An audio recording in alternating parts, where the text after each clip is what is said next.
Okay, these are the practice test 2 word problems.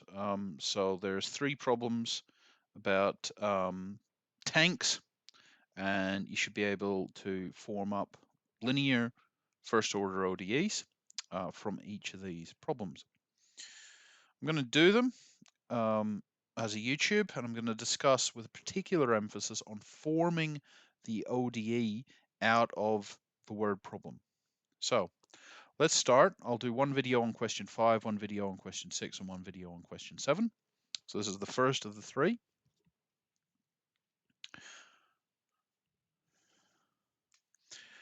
Let x of t be the amount of bacteria. So I know what this is, right? In a water treatment tank at some time t. Right, there's 2 things that I get out of that sentence. I get that I've got a t, a time, and I get that I've got an x, an amount of bacteria. So the independent variable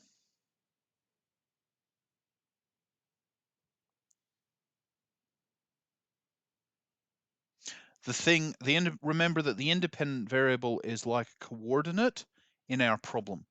Everything else is a function of that independent variable, and clearly the independent variable in this case, our coordinate, is t.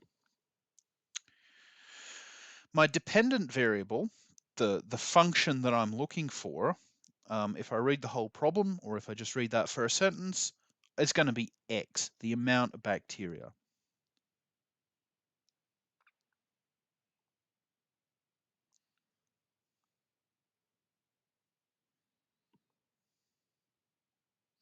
Right, and to emphasize that it's the dependent variable, I'm going to write x as a function of t.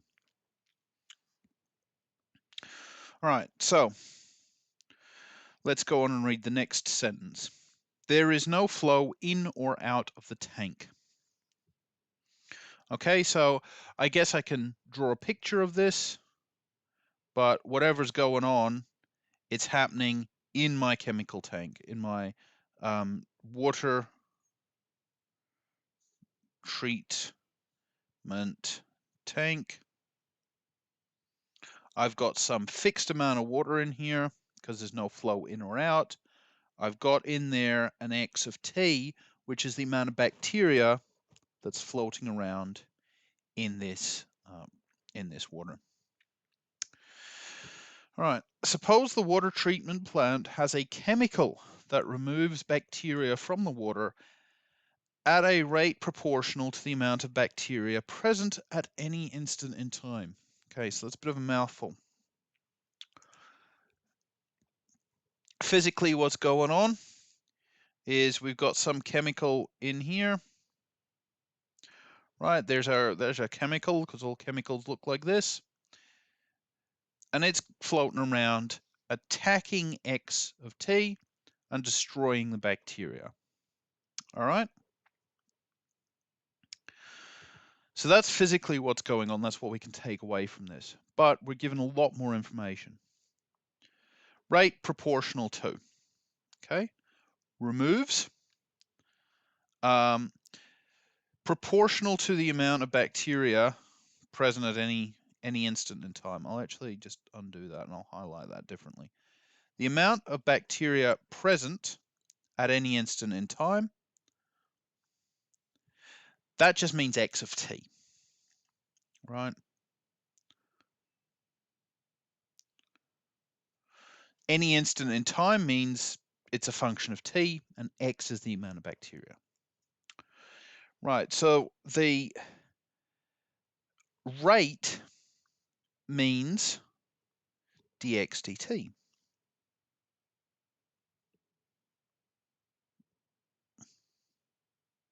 So I know something about how x is changing. I don't know what x looks like, but I know how it's changing. I know that stuff is being removed.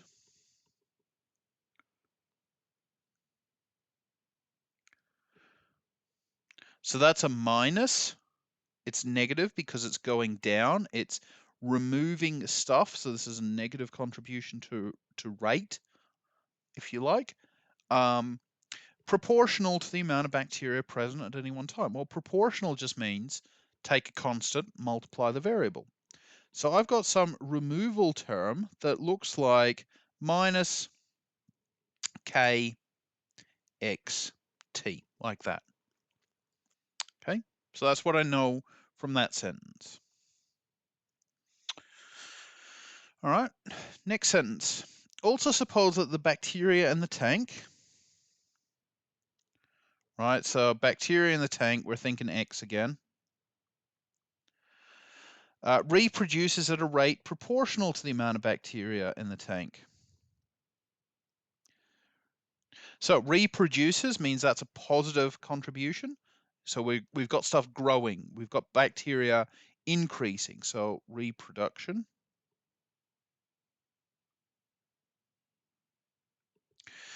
It's, again, it's this rate, right? dx dt, oops. Proportional to amount of bacteria. So reproduction is like some other constant. What's another good constant? C. Proportional to the amount of bacteria in the tank. Right, and again, it's obviously assumed that it's bacteria in the tank at any instant in time. Right.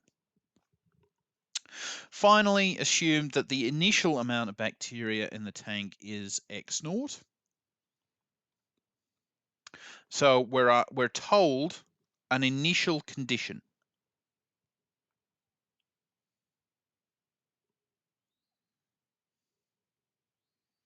X at time 0 equals X naught.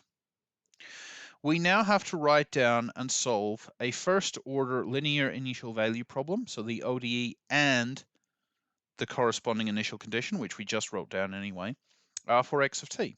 So with this information in mind,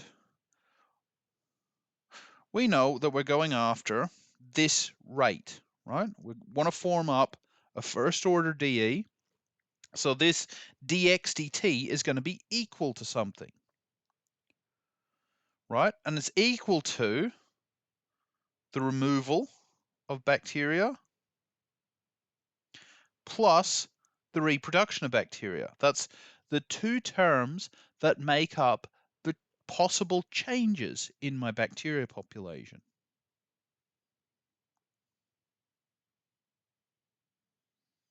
So in this case, I've deduced both of those terms, and I can write down dx dt equals minus kx of t plus cx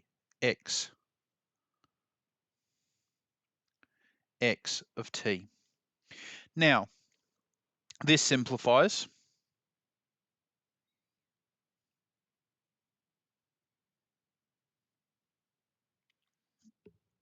to this expression. This ODE is linear. This ODE is also separable, and you can choose to solve it either in a linear fashion or a separable fashion. I'm going to solve it as a linear ODE, and so I have to rearrange to canonical form. The canonical form of an ODE, of a first order linear ODE, has a dx term, an x term, and then it's equal to some function on the right hand side. So this is the canonical form of this particular ODE. It's very simple. We now have to identify our P and Q functions. So I'll just write down the canonical form up here. This is what we're used to seeing. And so P of T equals minus C minus K, like that. Q of T equals 0 when we relate it to this canonical form. Once we have canonical form, we can write down the integrating factor. The integrating factor is, in this notation, R. It's e to the integral of P of T dt, which is e to the minus C minus KT. Oops, I should actually write the integral step in. So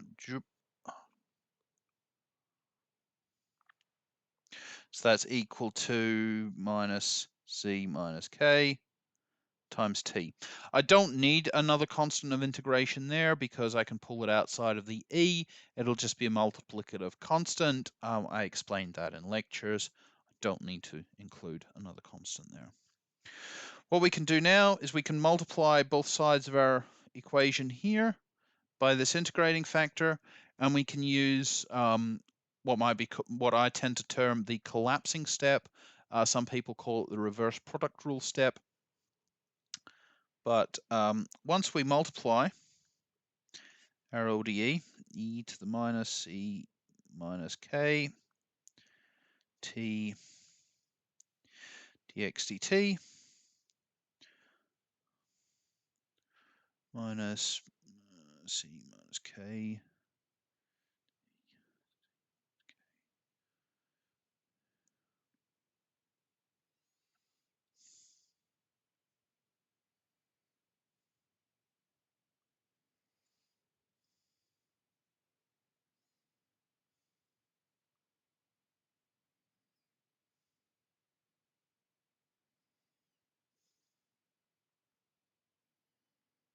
we have that. We just integrate.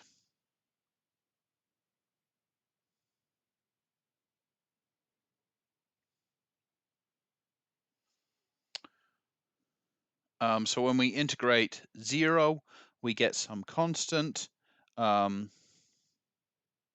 integration, which we'll call a. And now we have to rearrange just for x.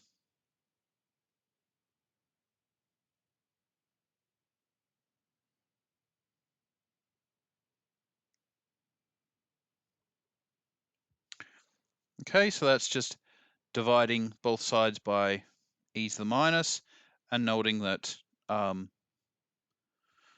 if I divide by a minus, I can change the minus in the exponent, right? That's my general solution. I have an initial condition.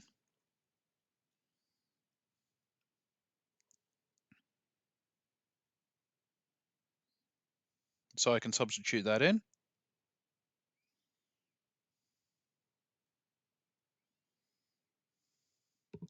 And find my particular solution.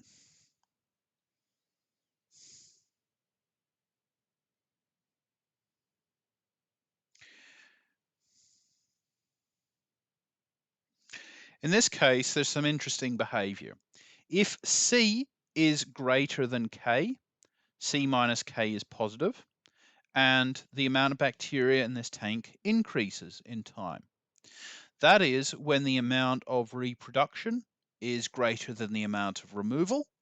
So remember that C was associated with removal, C was associated with reproduction, and K was associated with removal. So if C is greater than K, obviously our bacteria reproduces faster than the chemical can remove it. Vice versa as well. If K is bigger than C, that is the power of this chemical, the chemical can remove the bacteria at a faster rate that can reproduce. That E to the power of C minus KT term, that tends to 0 because K is bigger than C. Right, and your bacteria population dies off, which is obviously what you want. You want your the amount of your chemical to be selected such that it kills the bacteria at a rate faster than the bacteria can grow.